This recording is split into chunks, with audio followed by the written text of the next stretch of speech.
So hello everyone, welcome to the video. इस वीडियो में हम कुछ क्वेरीज़ को डिस्कस करने वाले हैं। रिसेंटली मेरे पास बहुत सारी क्वेरीज़ आई थी, फ्रीक्वेंटली आती रहती हैं और कुछ चीज़ें डिस्कस करनी ज़रूरी हो जाती हैं आपके साथ। जैसे रिसेंटली मैंने बहुत सारे आंसर कॉपीज़ में बहुत सारी गलतियाँ देखी हैं, specially in the physical anthropology part. और ऐसा नहीं है कि पहली बार उन गलतियों को देखा है मैंने, वो गलतियाँ पिछले 4 साल से जो एस्पिरेंट्स हैं वो दोहराते आ रहे हैं। So this has been my 6th year in the coaching industry, in this industry.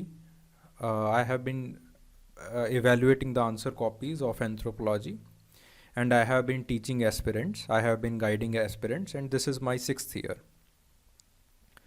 और पिछले कुछ सालों में मैंने कुछ गलतियों को ऑब्जर्व किया है। For example take the case of Cro Magnon man. Cro Magnon man में आप हमेशा ज़्यादातर जो एस्पिरेंट्स हैं, ज़्यादातर जो कॉपीज़ हैं, उनमें जो प्रोग्नेथिज्म है उसको रोबस्ट बताया जाता है। But this is not a case, this is not truth. अगर आप इंटरनेट के ऊपर भी सर्च करेंगे in the Cro Magnon man, the prognathism was substantially reduced, prognathism कम हो गया था। Similar is the case of the archaeology. Archaeology का भी सिमिलर केस है। आर्कियोलॉजी में भी जब मैंने क्वेश्चंस डालने होते हैं, जब मैं पेपर्स को सेट करता हूँ, पेपर्स को सेट करना होता है या फिर क्वेश्चंस डालने होते हैं डेली आंसर राइटिंग के लिए, मैं Neolithic culture in the south India ज़रूर डालता हूँ। और वहाँ पे भी मुझे पता होता है कि जो एस्पिरेंट्स हैं उनकी गलतियाँ कहाँ पे होंगी। Because I believe some notes, कुछ नोट्स मार्केट में काफ़ी पॉपुलर हो चुके हैं, क्योंकि उस नोट्स में जो इन्फॉर्मेशन है वो बहुत क्रिस्प दी हुई है, बहुत क्रिस्प दी हुई है और बहुत सिलेबस के हिसाब से दी हुई है।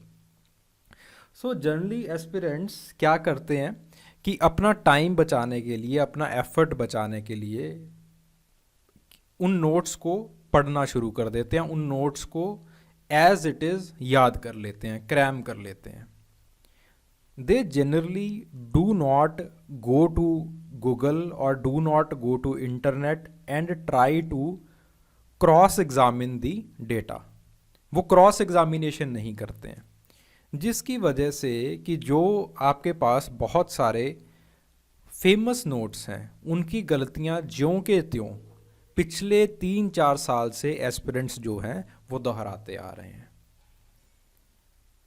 ठीक है, देखिए मैं ऐसा नहीं कह रहा हूँ, मैं उन नोट्स को, उस जो भी आप पढ़ रहे हो, मैं ऐसा नहीं कह रहा हूँ कि उन चीज़ों को आप पढ़ना छोड़ दीजिए, but at least try to cross examine, cross examination ज़रूर कीजिए, ऑथेंटिसिटी ज़रूर चेक कीजिए, क्योंकि हम लोग भी इंसान हैं, इंसानों से गलतियाँ हो जाती हैं। ठीक है, इंसान तो गलतियों का पुतला होता है, हो जाती हैं गलतियाँ, कोई दिक्कत वाली बात नहीं है, but try to cross examine, cross examination कीजिए। नहीं तो जैसे जैसे मुझे पता चलता जाता है कि कहाँ पे जो एस्पिरेंट्स हैं वो ज़्यादा गलतियाँ करते हैं, मैं उन क्वेश्चंस को अपने जो डेली आंसर राइटिंग है या फिर टेस्ट सीरीज़ होती हैं उसमें मैं डालता रहता हूँ, ताकि मेरे लिए भी पॉइंट आउट करना इजी हो जाए और जो गलतियाँ हैं एस्पिरेंट्स की वो भी पॉइंट आउट हो जाएं। कई बार तो ऐसी गलतियाँ होती हैं कि मुझे खुद पे डाउट होने लग जाता है कि शायद मैंने ही गलत पढ़ा होगा। I try to cross examine myself. ठीक है, ऐसी गलतियाँ आपके सोशो कल्चरल पार्ट में भी आप करते हो, इकोनॉमिकल एंथ्रोपोलॉजी में होती हैं आपकी ऐसी गलतियाँ। एंडोगेमी की जगह पे एक जगह के ऊपर बैंड के ऊपर एक्सोगेमी लिखा हुआ है उन नोट्स में, जिन नोट्स को आप अक्सर फॉलो करते हो। मैं जानबूझ के प्रिकॉशनरी मेजर ले रहा हूँ, नोट्स का नाम वगैरह नहीं ले रहा हूँ मैं। ठीक है, आर्कियोलॉजी में भी गलतियाँ हैं, नियोलिथिक एवोल्यूशन में गलतियाँ हैं, जो आर्कियोलॉजिकल साइट्स हैं और किन लोगों ने उस आर्कियोलॉजिकल साइट्स में काम किया है वहाँ पे जंपलिंग हो रखी है। ठीक है, वो गलत नाम लिख रखे हैं। तो इस तरह की छोटी छोटी जो गलतियाँ हैं वो होती हैं। Try to avoid these mistakes, इन मिस्टेक्स को अवॉइड कीजिए। जितना ऑथेंटिक डाटा, जितना ऑथेंटिक कॉन्सेप्ट्स आप लिख सकते हैं उतने ऑथेंटिक डाटा को, उतने ऑथेंटिक कॉन्सेप्ट्स को आप लिखने की कोशिश कीजिए। ठीक है, this is a humble request from my side. क्योंकि अगर आप अपने डेटा में गलतियां कर रहे हैं, अपनी इंफॉर्मेशन में गलतियां कर रहे हैं, उसमें ही ऑथेंटिसिटी नहीं है, सो एग्जामिनर के ऊपर काफ़ी बुरा प्रभाव पड़ता है इस चीज़ का। इस चीज़ को देखिए, ठीक है, इस चीज़ का संज्ञान लीजिए, ये चीज़ ज़रूरी है। और दूसरी एक और क्वेरी आ रही थी मेरे पास, rather it was like a narrative, ऐसे नरेटिव बन जाते हैं कि एंथ्रोपोलॉजी को यूपीएससी टारगेट कर रही है, इसमें नंबर्स कम आ रहे हैं आजकल। नंबर्स तो खुद ही कम आएंगे जब गलतियां इतनी सारी हो रही हैं। ठीक है, इतनी सारियां गलतियां कर रहे हो तो नंबर तो खुद ही कम आएंगे। जो दूसरा कारण है नंबर कम आने का, वो ये होता है that not everyone is able to write the essential information that is demanded by the examiner. ये सबसे बड़ा कारण है, और मैं समझता हूँ कि यूपीएससी में किसी भी ऑप्शनल में नंबर कम आने का ये सबसे बड़ा कारण हो सकता है। देखिए, एग्जामिनर का एक कॉन्टेक्स्ट होता है क्वेश्चन सेट करने का। ठीक है, जैसे for example take the case of the caste system. मैंने कास्ट सिस्टम के ऊपर कोई क्वेश्चन सेट कर दिया कि caste system has adapted to the modern realities but have not vanished. ठीक है, कास्ट सिस्टम अडेप्ट हो चुका है, कास्ट सिस्टम ने अपना जो रूपरेखा है वो बदल ली है, वैनिश नहीं हुआ है, ख़त्म नहीं हुआ है इंडियन कल्चर से, इंडियन सोसाइटी से। इस चीज़ को आपने डिस्कस करना है। ठीक है, और मैंने कीवर्ड लिख दिया discuss. Now here some case studies are very important. The रिक्शावालाज of Lucknow, it is very important. ये केस स्टडी बहुत इंपॉर्टेंट बन जाती है। मुखर्जी की केस स्टडी बंगाल में, वो बहुत इंपॉर्टेंट बन जाती है। ठीक है, तो इस तरह से कुछ स्पेसिफिक चीज़ें होती हैं, कुछ स्पेसिफिक एसेंशियल्स होते हैं जिनको लिखना ज़रूरी हो जाता है आंसर्स में। सिमिलरली रिसेंटली आईआईएम बेंगलोर ने स्टडी की थी कास्ट सिस्टम के ऊपर, तो उनका डेटा लिखना ज़रूरी हो जाता है। सो इस तरह से काफ़ी सारी स्टडीज़ हो रही हैं। तो इन स्टडीज़ को specially for the paper two के लिए इन स्टडीज़ को पढ़िए। पेपर 1 में ज़्यादातर आपके पास कंसेप्चुअल चीज़ें हैं, तो कंसेप्चुअल अंडरस्टैंडिंग होनी बहुत ज़रूरी है। अगर सारे इसेंशियल्स आपके प्लेस में है, आप प्रॉपरली क्वेश्चन को एड्रेस कर पा रहे हैं, आप प्रॉपरली जो इसेंशियल्स हैं उनको अपने आंसर्स में लिख पा रहे हैं, एग्जामिनर क्यों नंबर नहीं देगा? एग्जामिनर नंबर देगा, ऑब्वियसली आपको मिलेंगे नंबर उस चीज़ के। Okay, so this is the second point, don't be bothered about these narratives. In narratives के मामले में आप ज़्यादा इन चीज़ों का संज्ञान मत लीजिए, इन चीज़ों के बारे में ज़्यादा मत सोचिए। If you are true to yourself, if you are honest to yourself, you will get marks. आपके नंबर ईजीली आ जाएंगे, आपके मार्क्स आ जाएंगे, कोई दिक्कत वाली बात नहीं है। And the third thing, it was regarding the test series. Test series के बारे में ज़्यादातर लोग जो है वो पूछते हैं कि test series sir, test series लगानी चाहिए, टेस्ट सीरीज़ कितनी इम्पॉर्टेंट है, टेस्ट सीरीज़ क्या रोल प्ले करती हैं हमारी सक्सेस में, एक्सेट्रा एक्सेट्रा एक्सेट्रा एक्सेट्रा। देखिए, जो आंसर राइटिंग है, it is a matter of habit. Answer writing matter of habit होती है। कई लोग ऑलरेडी काफ़ी अच्छे आंसर्स लिख रहे होते हैं। ठीक है, for example there are many students जो कि डेली आंसर राइटिंग मेरे पास कर रहे हैं, और उनको बहुत कम गाइड करना पड़ता है मुझे। हल्की फुल्की इधर उधर चीज़ें होती हैं, कंक्लूज़न होता है, इंट्रोडक्शन कई बार इधर उधर गलत हो जाता है, कंक्लूज़न में थोड़ा बहुत ओवर स्मार्ट बन जाते हैं। ठीक है, वहाँ पे हल्का फुल्का उनको करना पड़ता है कि यार ये वाली दिक्कत आ रही है, यहाँ पे ये काम मत कीजिए। कंक्लूज़न में आधे अधूरे स्टेटमेंट्स लिख रहे होते हैं। आधे अधूरे स्टेटमेंट्स का मतलब कि कंक्लूजन लिखते लिखते वो आंसर में थक जाते हैं, फिर कंक्लूज़न में वो ऐसी एक लाइन लिख के छोड़ देते हैं। तो वहाँ पे लिखना पड़ता है कि कम से कम अगर आपने एक लाइन लिखनी है तो लाइन तो पूरी लिख लो। तो कईयों के ऑलरेडी काफ़ी अच्छे आंसर्स आ रहे होते हैं, उनको बताने की ज़रूरत ही नहीं पड़ती। लेकिन कईयों को काम करना पड़ता है, कईयों को अपने आंसर्स में काम करना पड़ता है, कईयों के स्किल सेट खुद डेवलप करना पड़ता है। ओके, तो आपके पास जो टेस्ट सीरीज होती है वो आपकी हैबिट नहीं बना सकती, आंसर राइटिंग की वो हैबिट आपकी नहीं डेवलप कर सकती।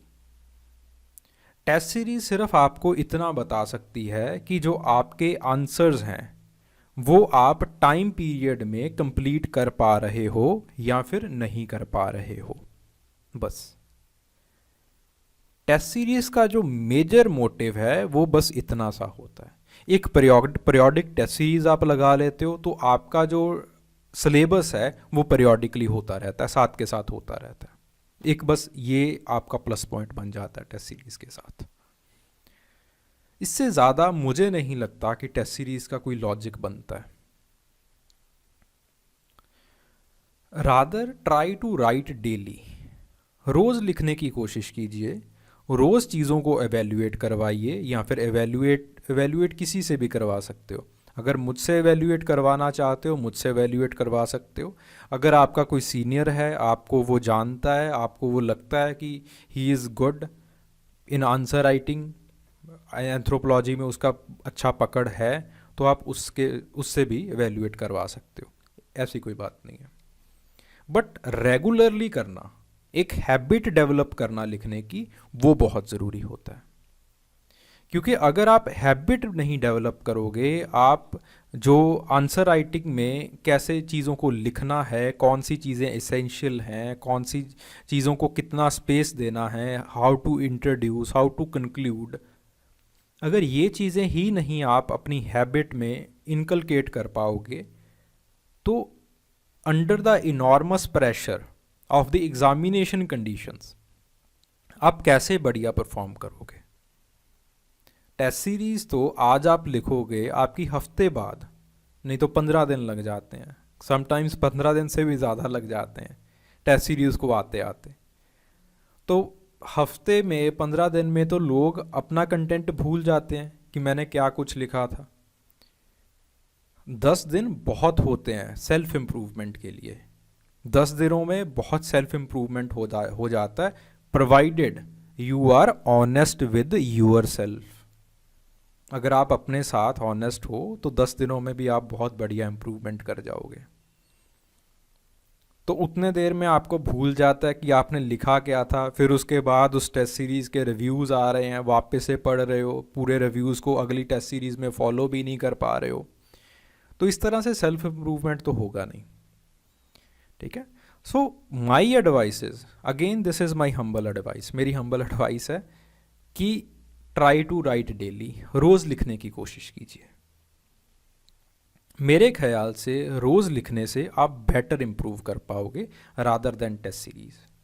टेस्ट सीरीज़ मैं भी अगले बैच में शुरू करने वाला हूँ, टेस्ट सीरीज़ यहाँ पे भी शुरू होंगी, बट आई विल एडवाइस, मेरी जो एडवाइस रहेगी वो ये रहेगी कि जिन लोगों ने ऑलरेडी एक बार आंसर राइटिंग की हुई है, आंसर राइटिंग चाहे हल्की फुल्की क्यों ना की हो, कम से कम लिखा ज़रूर हो, किसी से इवेल्युएट ज़रूर करवाया हो, बस वही लोग टेस्ट सीरीज़ लें।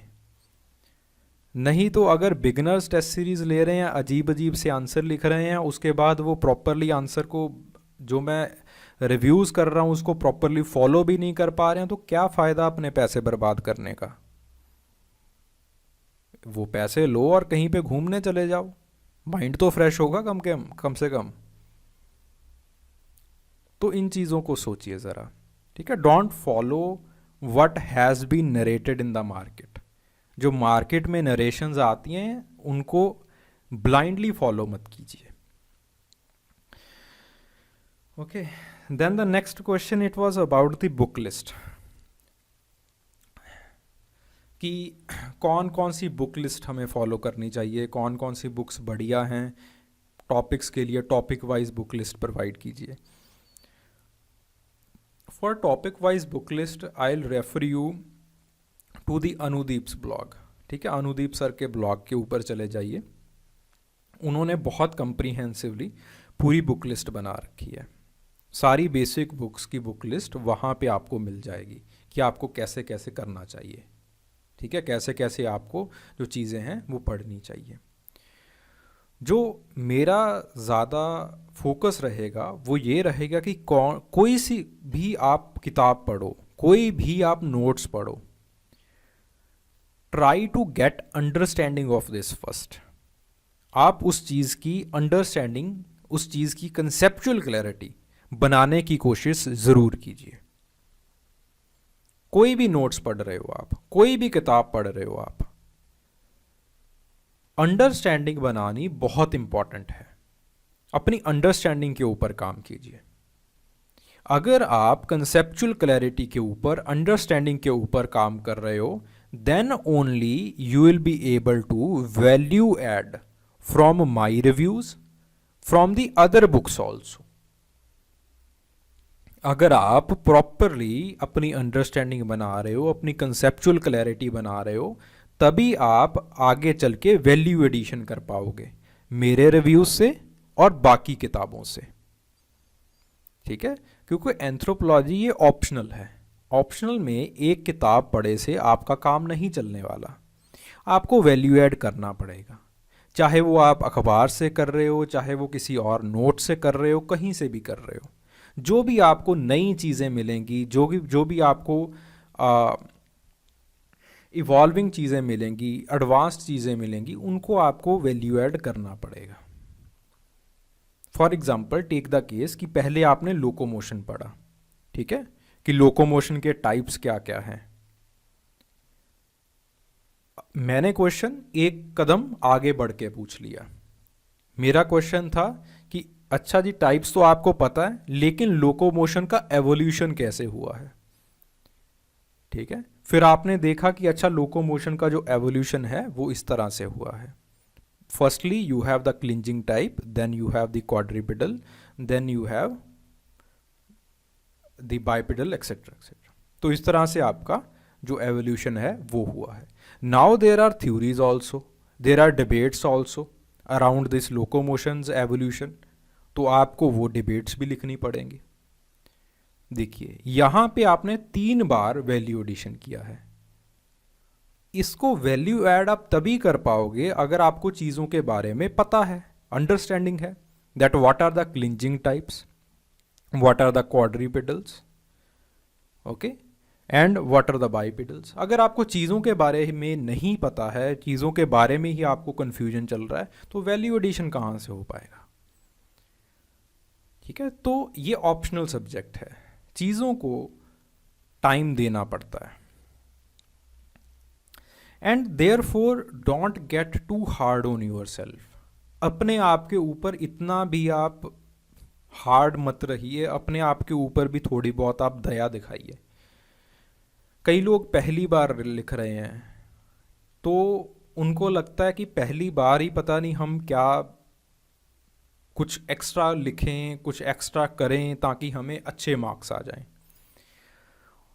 उस फ्रस्ट्रेशन में वो लोग वो चीज़ें लिख देते हैं जो उनको आती होती हैं। आंसर कॉपीज़ में अक्सर जो बिगिनर्स होते हैं उनकी आंसर कॉपीज़ में अक्सर मुझे बहुत सारा एफर्ट देखने को मिलता है, लेकिन फिर भी मैं ज़्यादा नंबर उनको नहीं दे पाता उस चीज़ के बावजूद भी। क्यों? Because the understanding is missing. Question को कैसे समझना है, कैसे लिखना है, how should we introduce, how should we conclude, body में क्या क्या चीज़ें एसेंशियल्स हैं, इनके बारे में वो ध्यान नहीं दे रहे होते। वो ध्यान दे रहे होते हैं कि उनको क्या चीज़ें आती हैं। फॉर एग्जाम्पल कल वाला क्वेश्चन था regarding the right a short note on gene. तो जीन के बारे में लोगों ने ये नहीं सोचा कि ये एंथ्रोपोलॉजी का क्वेश्चन है, हमने एवोल्यूशन वाला पॉइंट इसमें एसेंशियल बन जाता है। At least we should conclude with the help of evolution कि एवोल्यूशन में जीन्स का क्या रोल रहता है, माइक्रो एवोल्यूशन में, मैक्रो एवोल्यूशन में, वो लिख दें। लेकिन नहीं, उन्होंने जो चीज़ें उनको आती हैं बस उसी चीज़ को रिपीट किया। हमारे अंदर इतनी जीन्स हैं, जीन्स कोडॉन से बनती हैं, फलां फलां फलां फलां। You should be able to write what the examiner expects. और इन चीज़ों को पढ़ते पढ़ते, समझते समझते, एग्जामिनर के पर्सपेक्टिव को समझते समझते, एंथ्रोपोलॉजी के पर्सपेक्टिव को समझते समझते समय लगता है। तो अपने आप को समय दीजिए, at least give your self time. क्योंकि 2 दिन में, 3 दिन में, 4 दिन में, 5 दिन में आप में सुधार नहीं होने वाला है। अगर आप ऑनेस्टली काम करोगे तो धीरे धीरे आपके अंदर सुधार होगा, बिकॉज ह्यूमन माइंड, इंसान का दिमाग इसी तरह से काम करता है। इसी तरह से आप जो स्किल है उसको सीखते हो। एंथ्रोपोलॉजी का एक पर्टिकुलर पर्सपेक्टिव होता है। For example, recently I have been working on CSR with some of the sociologists. ठीक है, पंजाब यूनिवर्सिटी में मेरे कुछ दोस्त थे जो सोशोलॉजी डिपार्टमेंट में थे, तो उनके साथ रिसेंटली मैंने CSR के ऊपर काम किया, कॉरपोरेट सोशल रिस्पॉन्सिबिलिटी के ऊपर काम किया है। तो काम करते वक्त मुझे ये ज़रूर पता चला है कि एक सोशोलॉजिस्ट का पर्सपेक्टिव और एक एंथ्रोपोलॉजिस्ट का पर्सपेक्टिव बहुत डिफरेंट होता है। They try to perceive the things, they try to see the things from very different perspectives. हमारा जो कल्चरल पर्सपेक्टिव है, it is highly evolve and highly scientific rather than the sociology. ठीक है, खैर यहाँ पे थोड़ा सा I want say these things कि ज़्यादा इवॉल्व है, बट उनका अलग पर्सपेक्टिव होता है, उनका जो सोच होती है वो अलग होती है।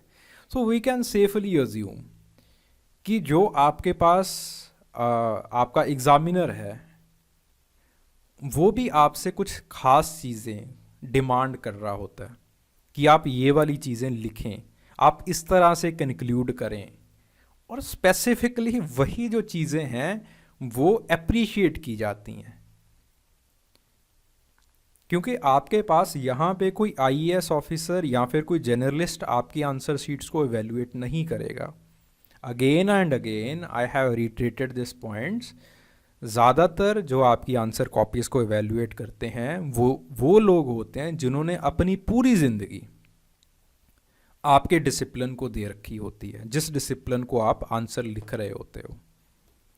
तो उनका एक पर्टिकुलर पर्सपेक्टिव होता है that you should conclude with. ये सारी चीज़ें बहुत धीरे धीरे आपको पता चलती हैं। जैसे जैसे आप चीज़ों को वैल्यू ऐड करोगे, चीज़ों को एग्जामिन करोगे, चीज़ों के बारे में पढ़ोगे, और बुक्स पढ़ोगे, चीज़ों को डिस्कस करोगे, मेरे साथ डिस्कशंस करोगे, किसी और के साथ डिस्कशंस करोगे, आपको इन चीज़ों के बारे में पता चलना शुरू हो जाएगा। ठीक है, and lastly I have an announcement to make. मैं एंथ्रोपोलॉजी का बैच शुरू करने वाला हूँ, ऑनलाइन बैच होगा ये। So due to corona crisis in Punjab also we are facing corona crisis, and we do not expect कि जो आपके पास इंस्टीट्यूट्स हैं या फिर जो ऑफलाइन सेंटर्स हैं वो जल्दी ओपन होने वाले हैं। So I have decided to take this year's batch online. तो मैं ये बैच को ऑनलाइन शुरू करने वाला हूँ, and not more than 5 students will be taken in this batch. ठीक है, 5 स्टूडेंट से ज़्यादा की बैच में स्ट्रेंथ नहीं रखी जाएगी, क्योंकि उस चीज़ का कोई फ़ायदा नहीं होने वाला है। अगर पर्सनल गाइडेंस आपको ना दी जाए तो कोई फ़ायदा नहीं होने वाला है। तो 3 सीट्स ऑलरेडी फिल हो चुकी हैं। If you want to enroll you can contact. ठीक है, in the description box I will give my contact number, I will give my email ID. ठीक है, आप वहाँ पे मेल कर सकते हो या फिर मुझे मैसेज छोड़ सकते हो, and I will reach out to you if the seats are available. ठीक है, so thank you very much. अगर आपकी कोई भी और क्वेरी होती है regarding anything, do write in the comment section.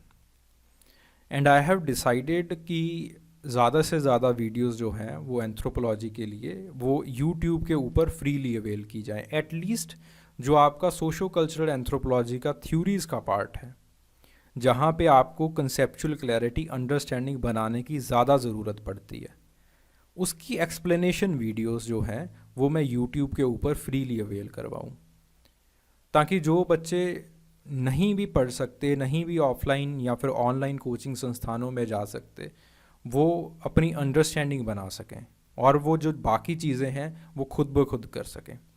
ठीक है, so thank you very much, hope you will find this video helpful. Thank you very much.